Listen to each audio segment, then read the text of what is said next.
할렐루야. 아멘. 우리 주님은 사랑이십니다.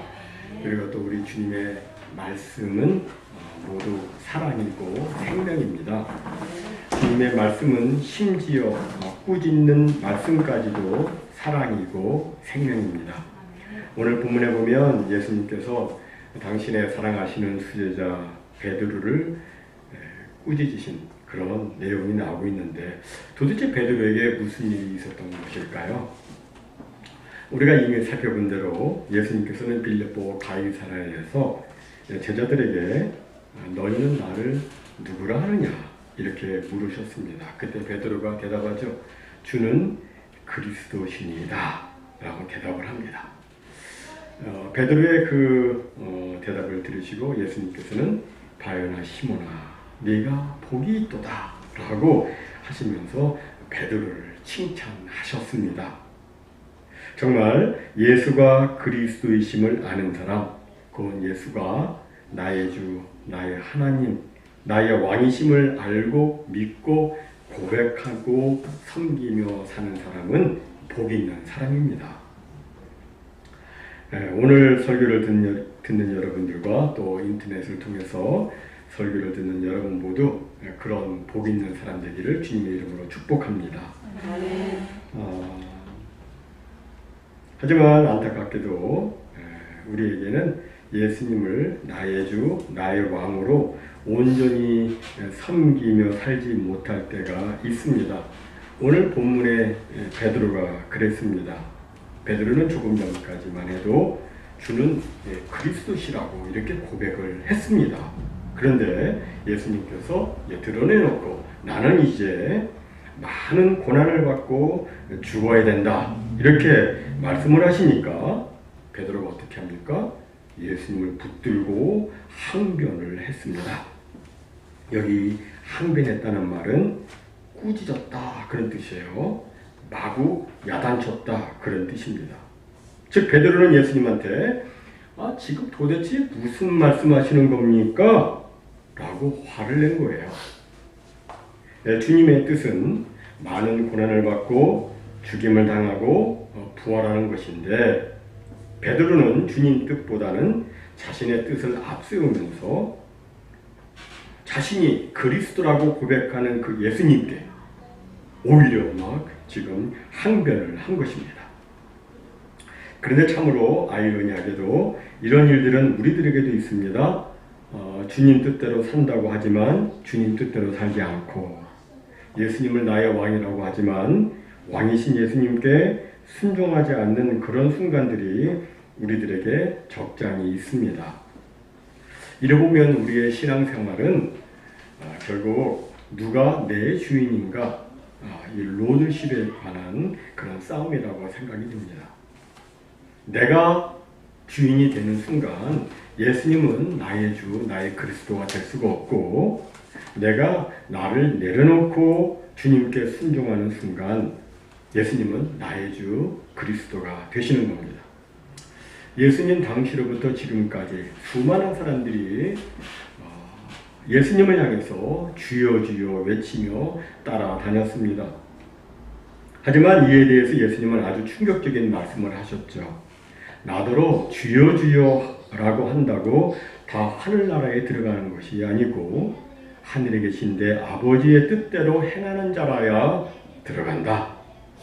그날에 많은 사람이 나에게 말하기를 주여 주여 우리가 주의 이름으로 예언을 하고 주의 이름으로 귀신을 내어쫓고 또 주의 이름으로 많은 기적을 행하지 아니하였나이까? 라고 할 것이나, 그때에 내가 그들에게 분명히 말할 것이다. 나는 너희를 도무지 알지 못한다. 불법을 행하는 자들아 내게서 물러가라. 여러분, 이 말씀의 핵심은 무엇입니까? 우리가 예수님을 나의 주라고 입으로만 고백하는 것 가지고는 안 된다는 겁니다. 또 우리가 주님의 이름으로 뭔가 큰 일을 행하는 것이 중요한 것이 아니라는 거예요. 그게 중요한 게 아니다라는 거예요. 뭐가 중요합니까? 내가 정말 주님을 그리스도로 나의 주, 나의 왕으로 인정하고 그렇게 인정했다면 주님 뜻에 순종하며 사는 것이 중요하다는 거예요. 입술로는 예수님을 향해서 주님 주님 하면서도 실제의 삶 속에서는 주님께 순종하지 않는다면, 또는 주님이 아무리 그리 말씀하셔도 저는 그 말씀에 따를 수가 없습니다. 저는 제 뜻대로 할 것입니다. 라고 한다면 그건 조금 전 베드로가 주님을 붙들고 주님 그렇게 되면 안 됩니다. 라고 항변하는 모습과 다를 바가 없는 겁니다. 그것은 하나님의 뜻을 따르는 것이 아닙니다. 베드로가 그렇게 반응을 하니까 주님께서는 베드로를 꾸짖으시며 말씀하십니다. 사탄아, 내 뒤로 물러가라. 네가 하나님의 일을 생각하지 아니하고 도리어 사람의 일을 생각하는도다. 여러분, 하나님의 일은 무엇입니까? 하나님의 일은 예수 그리스도께서 우리 죄를 대신해서 십자가에 죽으시고 부활하심으로 우리 죄인들을 구원하는 것입니다. 이 일은 하나님께서 영원 전부터 계획하신 일이고 또 우리를 위해서 반드시 이루어져야 할 일이었습니다. 그런데 베드로는 그 하나님의 일보다도 다른 생각을 하고 있었습니다. 무슨 생각입니까? 이에 대한 두 가지 견해가 있는데, 첫째는 베드로는 인정상 그렇게 돼서는 안 된다고 했다는 겁니다. 자기가 믿고 따르는 그리스도가, 자기가 그토록 존경하고 섬기는 그리스도가 많은 고난을 받고 죽다니 절대 그런 일은 있어서는 안 된다 라고 생각하고 만류를 했다는 겁니다. 사실 우리 사람들에게 인정이라는 것이 다 있죠. 다 인정이 있습니다. 다른 사람이 혹은 가까운 사람이 막 고난을 받고 비참한 죽음 당하는 것을 원하는 사람은 없습니다. 사도행전 21장에 보면 사도 바울이 예루살렘으로 간다고 하니까 주위 사람들이 다들 말렸습니다. 예루살렘에 가면 붙잡혀서 결박되고 죽게 됩니다. 가지 마십시오. 라고 말했습니다. 다들 인정이 있기 때문에 그리 한 것입니다. 그러나 사도 바울에게는 사명이 있었기 때문에 그 인정 어린 말에 넘어가지 않고 예루살렘으로 갔죠. 예수님의 경우에도 베드로가 인정상 그렇게 되지 않도록 만류했다는 거예요. 그러나 예수님에게는 이런 인정이 하나님의 일을 하지 못하게 하는 사탄의 유혹이 되었기 때문에 예수님께서는 베드로를 통해서 유혹하는 그 사탄을 향해서 사탄아, 내 뒤로 물러가라 라고 했다는 겁니다. 다음 두 번째 견해는 베드로의 야망 때문이라는 겁니다. 베드로는 이제 곧 예수님이 놀라운 능력을 가지고 로마를 무찔러서 자기들을 해방시켜주고 왕이 될 것이며, 그렇게 되면 자신은 이제 예수님의 수제자니까 자신은 한 총리쯤 될 것으로 이렇게 생각을 하고 있는데, 예수님이 죽으면 자기의 야망이 무너지기 때문에 자기의 꿈이 물거품이 되기 때문에 그리 돼서는 안 된다고 했다는 거예요. 그러나 베드로의 생각처럼 여러분, 예수님이 만약에 죽지 않으면 어떻게 됩니까? 저도 여러분도 구원을 받을 수가 없습니다. 죄인을 구원하시려 하시는 하나님의 뜻이 이루어질 수가 없습니다. 이것은 하나님의 일이 아니라 사탄의 괴계요 책략입니다. 그래서 예수님께서는 사탄아, 내 뒤로 물러가라. 네가 하나님의 일을 생각하지 아니하고 사람의 일을 생각하는도다 라고 말씀하신 겁니다. 그런데 오늘 본문을 자세히 보면 예수님께서 베드로를 꾸짖으셨을 때에 베드로만 보고서 꾸짖으신 게 아니고 제자들을 보시며, 제자들을 다 보시고 베드로를 꾸짖었다고 이렇게 말씀하고 있어요. 여기서 우리는 뭐를 느낄 수가 있습니까? 오늘 본문에는 기록되어 있지 않지만 베드로를 향한 그 꾸짖음 속에는 다른 제자들도 그 안에 들어있다는 것을 우리가 알 수 있습니다. 당시 사람들은요, 메시아 곧 그리스도가 오면 자기들을 로마의 압제에서 구해줄 것이라는 잘못된 메시아관을 가지고 있었습니다. 그들은 정치적 메시아를 생각하고 있었지 성경이 말씀하는 죄인을 위해서 고난을 받고 죽임을 당하는 그 메시아를 생각하지 않았습니다. 이런 배경 속에서 다른 제자들도 베드로와 똑같은 생각을 갖고 있었을 것이고, 예수님이 드러내놓고 자신이 죽을 거, 고난받고 죽는 거 말하니까 지금 무슨 말씀하시는 거야? 다른 제자들 다들 똑같은 생각을 갖고 있었고, 베드로가 예수님께 그리면 안 됩니다! 강하게 막 항변을 할 때 제자들도 속으로 동조하며 그렇지, 잘한다, 베드로 말이 맞아, 이 말이 맞아, 더 해라! 하면서 응원을 하고 있었던 거예요. 한마디로 다른 제자들에게도 정치적 야망이 있었던 겁니다. 실제로 제자들은 예수님이 잡히시기 전날 밤에 요한과 야고보의 어머니가 예수님께 와서 주님 나라에서 예수님이 왕으로 다스리는 그 나라가 되면 제 한 아들은 주님의 오른쪽에, 다른 아들은 주님 왼쪽에 앉게 해주십시오라고 요청을 했을 때, 다른 제자들이 그 말을 듣고 분개를 하면서 자기들끼리 누가 크냐고 싸운 것을 보면, 베드로를 향한 그 예수님의 꾸짖음 속에는 베드로처럼 어떤 정치적 인간적 야망을 품고 있었던 다른 제자들도 그 안에 포함되어 있었다는 것을 우리가 알 수 있습니다. 그런데 가만 보면 우리들도 하나님의 뜻, 하나님의 계획대로 되면 내 계획, 내 꿈, 내 야망이 이루어질 수 없고 내게 손해가 된다고 생각을 해서 그리 되면 안 된다고 거부할 때가 있습니다. 그러나 이것은 예수님을 주님으로 섬기는 자의 모습이 아니죠. 그것은 바로 내가 주인인 모습입니다. 이것은 옳지 않은 모습입니다. 우리는 예수님을 그리스도라고 고백한다면 내가 주인이 되지 않고 예수님이 주인 되시는 생활을 해야 합니다. 그럼 여러분, 우리는 어떻게 내가 주인 되지 않고 주님이 주인 되시는 생활을 할 수 있을까요? 이에 대해서 오늘 본문 34절은 이렇게 말씀합니다. 누구든지 나를 따라오려거든 자기를 부인하고 자기 십자가를 지고 나를 따를 것이니라. 여기 보면 예수님을 주인으로 모시고 예수님을 따르려면 어떻게 해야 되는지 두 가지로 말씀하는데, 첫째는 뭡니까? 자기를 부인하라고 말씀합니다. 자기를 부인하라. 자기를 부인한다는 것이 뭡니까? 여기 자기를 부인한다는 것은 자신의 삶을 무가치하게 여기거나 자신을 혐오하거나 자신의 존재에 대해서 무시하고 멸시하라, 그런 뜻이 아닙니다. 또 자신의 모든 욕구를 다 억누르고 자신을 행복하게 하고 기쁘게 하는 것들을 죄악시하는 그런 금욕주의적 삶을 살아라, 그런 것도 아닙니다. 이런 것들은 모두 자기를 부인하는 것에 대해서 잘못 오해한 생각들입니다. 여기 자기를 부인한다는 것은 내가 나의 삶의 주인이 되고 나의 삶에 대해 내 마음대로 살아가던 삶의 태도를 전환해서 이제는 그리스도를 나의 주인으로 인정하고 그리스도께 나의 주권을 이양해서 그리스도의 다스림, 그리스도의 통치를 받아들이는 삶을 의미합니다.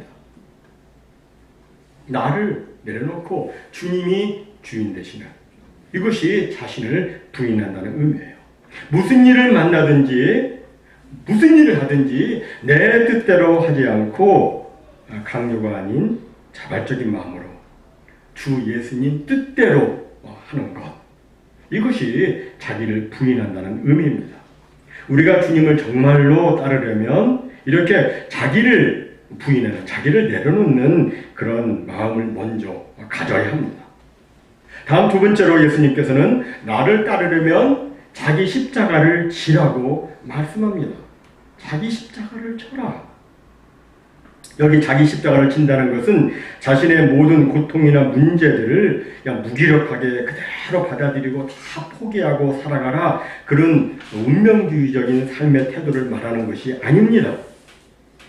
자기 십자가를 진다는 것은 주 안에서 각 사람이 자신이 받은 바 그 사명 완수를 위해서 고난과 죽음까지도 감수하라, 그런 뜻이에요. 마치 예수님께서 인류 구원의 사명을 이루시기 위해서 십자가를 지셨던 것처럼 그 예수님의 십자가예요. 자기 십자가입니다. 인류 구원의 사명을 위해서 예수님께서 십자가를 지셨던 것처럼 우리도 우리의 받은 바 크리스찬의 사명 완수를 위해서 각자 자신의 십자가를 져야 한다. 그런 뜻입니다. 이렇게 우리가 자기 십자가를 지고 끝까지 주님을 따르다 보면 주님께서 십자가 뒤에 부활과 승리의 영광을 얻었듯이 우리도 주님의 승리와 영광에 참여하는 자가 되는 것입니다. 그러나 만약 자기 목숨을 구원하기 위해서 십자가 지기를 거부한다면, 자기 십자가를 지지 않으려 한다면 그는 주님을 따를 수가 없어요. 그렇게 되면 구원도 승리의 영광도 받을 수가 없습니다. 누가 말한 것인지는 몰라도 옛말에 이런 말이 있습니다. No pains, no gain. No cross, no crown. 정말 고난 없이 얻는 것이 없고 십자가 없이 멸관은 없습니다. 주님은 말씀하십니다. 누구든지 자기 목숨을 구원하고자 하면 잃을 것이요, 누구든지 나와 복음을 위하여 자기 목숨을 잃으면 구원하리라. 그렇습니다. 누구든지 주와 복음을 위해서 자기를 부인하고 자기 생명까지 내려놓고 십자가를 지면 그는 영원한 생명과 영광을 얻지만, 자기 목숨을 위해서 십자가를 지지 않으면 그는 구원도 영광도 영원한 생명도 얻을 수가 없는 겁니다. 그런데 어떤 사람들은 종종 그럽니다. 영원한 생명, 영생 이런 말씀하시는데 그게 그렇게 중요합니까? 라고 말하는 사람이 있어요. 이 세상에서 돈보다 더 중요한 게 뭐가 있습니까? 나의 존재 목적은 돈! 하면서 이 영생의 가치를 돈보다 못하게 폄하하는 사람들이 있습니다. 근데 예수님은 뭐라고 말씀하십니까? 사람이 만일 온 천하를 얻고도 자기 목숨을 잃으면 무엇이 유익하리요? 여기서 예수님은 온 천하보다 생명이 귀중하다고 말씀하십니다. 예수님의 말씀처럼 생명은 너무너무 귀해서 이 세상 그 어떤 물질로도 대체할 수가 없습니다. 물질은 생명을 위해서 있는 것이지 물질을 위해서 생명이 있는 것이 아닙니다. 사람의 생명을 위해서라면 그 어떤 물질이라도 아까워해서는 안 됩니다. 사람의 목숨은 이 세상 그 무엇으로도 바꿀 수 없기 때문입니다. 엊그제 제가 한국 뉴스를 보니까 지난 6일 오전 9시 30분경에 수원시 광교 이동 행정복지센터에 한 중년 여성이 찾아와서 복지행정팀 민원대위에 종이봉투를 올려둔 뒤 사라진 일이 있었습니다. 보셨는지 모르겠어요. 그 종이봉투 안에는 현금 5천만 원과 함께 이런 짧은 손편지가 들어 있었습니다. 안녕하세요. 저는 하나님을 믿는 사람이며 광교에 살고 있습니다. 생활비에서 아껴 여러 해 동안 적금 들어 5천만 원을 만들었습니다. 코로나로 어려운 가정에 조금이나마 도움이 되었으면 합니다. 감사합니다. 여러분, 그 여인은 왜 그 적지 않은 돈을 기부하면서 감사까지 했을까요? 본인이 기부하면서 본인이 감사하다고 그래요. 왜 그랬을까요? 사람의 생명이 너무나도 귀하기 때문에, 그 사람을 도와주는 것이 너무너무 귀하기 때문에, 정말 생명의 존엄과 귀중함을 대체할 물질은 이 세상에 없기 때문에 자신에게도 귀한 그 적지 않은 그 금액을 기부하면서도 감사한 거예요. 사람의 생명 정말 귀중합니다. 그렇다면 짧은 이 세상을 사는 이 목숨도 그렇게 소중하고 귀중하다면 영원토록 사는 그 생명은 얼마나 더 고귀하고 소중하겠습니까? 얼마나 귀중합니까? 모든 사람의 생명의 가치, 영생의 가치는 실로 온 천하보다 더 귀하고 귀한 것입니다. 이 영원한 생명을 위해서 우리는 자기를 부인하고 자기 십자가를 지고 끝까지 주님을 따라가야 하는 겁니다. 우리가 주님을 따르고자 할 때 어떤 경우에는 세상 사람들의 비웃음과 비난과 멸시를 받을 때도 있습니다. 또 어떤 경우에는 자신의 생명을 내놓아야 할 때도 있습니다. 지금은 특별히 미국 땅에서는 그런 일이 없지만 지금도 지구 다른 곳에서는 자기 생명을 내놓고 예수님을 믿는 사람들이 있습니다. 어떤 경우는 정말 자신의 생명을 내놓아야 할 때가 있어요. 여러분, 이 세상은 예수님의 말씀처럼 정말 음란하고 죄가 많습니다. 하나님을 섬겨야 할 사람들이 하나님 섬기지 않고 세상의 우상, 물질, 그리고 육체를 섬기는 음란이, 육체적 음란뿐만 아니라 영적 음란이 횡행하고 있습니다. 하나님 섬기지 않고 다른 거 섬기면 이게 영적 음란이에요. 음란이 횡행하고 있어요. 예수를 모독하고 교회를 업신여기고 복음을 부인하는 죄가 만연하고 있습니다. 이런 시대에 우리가 살고 있어요.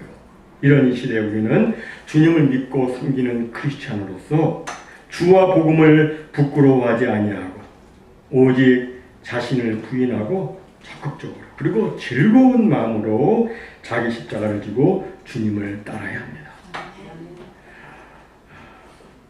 그리고 우리의 영광스러운 그 영원의 때를 바라보고 이것으로 끝나지 않죠.